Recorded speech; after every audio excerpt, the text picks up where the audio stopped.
Biographie complète d'Abdou Diouf, un homme d'État africain. Exemplaire.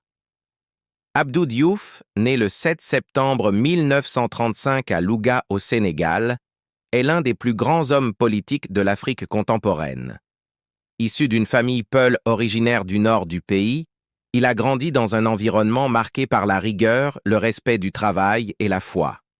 Dès son plus jeune âge, Abdou Diouf se distingue par son intelligence et son sérieux, ce qui lui permet d'intégrer très tôt les meilleures écoles du Sénégal colonial, puis de poursuivre ses études supérieures en France, à l'École nationale de la France d'outre-mer, ENFOM.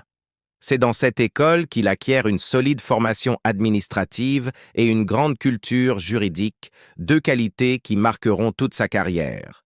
À son retour au Sénégal, après l'indépendance du pays en 1960, il entre dans la haute administration et gravit les échelons à une vitesse remarquable grâce à son sens de l'organisation, sa loyauté et sa rigueur.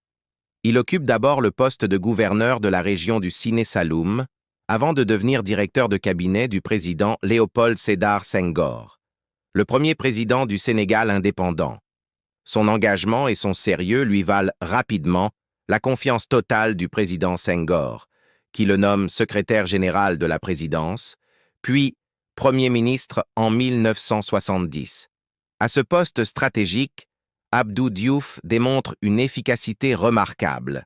Il supervise la mise en œuvre de plusieurs réformes économiques et sociales, gère les affaires de l'État avec calme et méthode et reste toujours fidèle à la vision du président Senghor. Le 1er janvier 1981, un événement historique se produit. Léopold Sédar Senghor décide de quitter volontairement le pouvoir, une première en Afrique, et transmet la présidence à Abdou Diouf. Ce geste symbolique fait de lui le deuxième président de la République du Sénégal, un pays reconnu alors comme un modèle de démocratie et de stabilité en Afrique de l'Ouest. Durant ses 19 années de présidence, 1981 à 2000, Abdou Diouf conduit le Sénégal dans une ère nouvelle. Il poursuit la politique de modernisation de l'État tout en y ajoutant sa touche personnelle, le dialogue, la concertation et la tolérance. Il met en place une politique d'ouverture démocratique, autorisant le multipartisme intégral et encourageant la liberté de presse. Sous son mandat, le Sénégal devient l'un des rares pays africains où les opposants politiques peuvent s'exprimer librement sans craindre la répression. Sur le plan économique, il adopte plusieurs réformes structurelles avec l'appui des institutions internationales, notamment pour redresser l'économie sénégalaise, confrontée à des difficultés liées à la chute des prix du cacao, de l'arachide et d'autres produits d'exportation. Malgré les critiques, ces réformes ont permis de poser les bases d'une économie plus ouverte et plus stable. Abdou Diouf s'est également investi dans la promotion de l'éducation et de la santé, considérant que le développement d'un pays repose sur la formation de sa jeunesse et le bien-être de sa population. Sur la scène internationale, Abdou Diouf a toujours défendu les valeurs du dialogue, de la paix et de la coopération. Il a joué un rôle important dans la résolution des crises africaines, notamment en Gambie, en Mauritanie et dans la région ouest-africaine.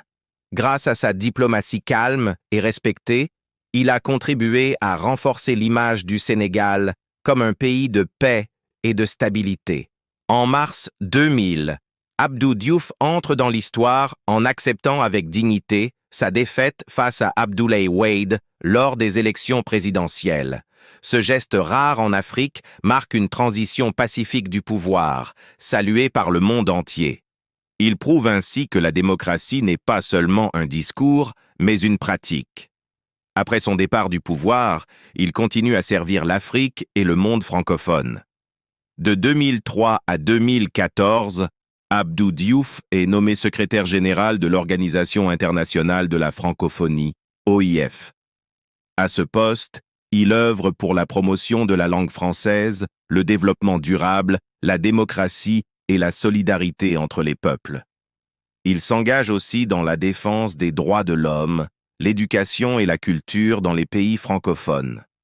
Abdou Diouf est un homme d'une grande humilité, discret mais profondément engagé. Il incarne la sagesse, la modération et la fidélité aux principes. À travers sa vie et son parcours, il a laissé un héritage immense, celui d'un homme de paix, d'un dirigeant visionnaire et d'un modèle pour les générations futures. Aujourd'hui encore, il reste une référence en matière de gouvernance et d'éthique politique en Afrique.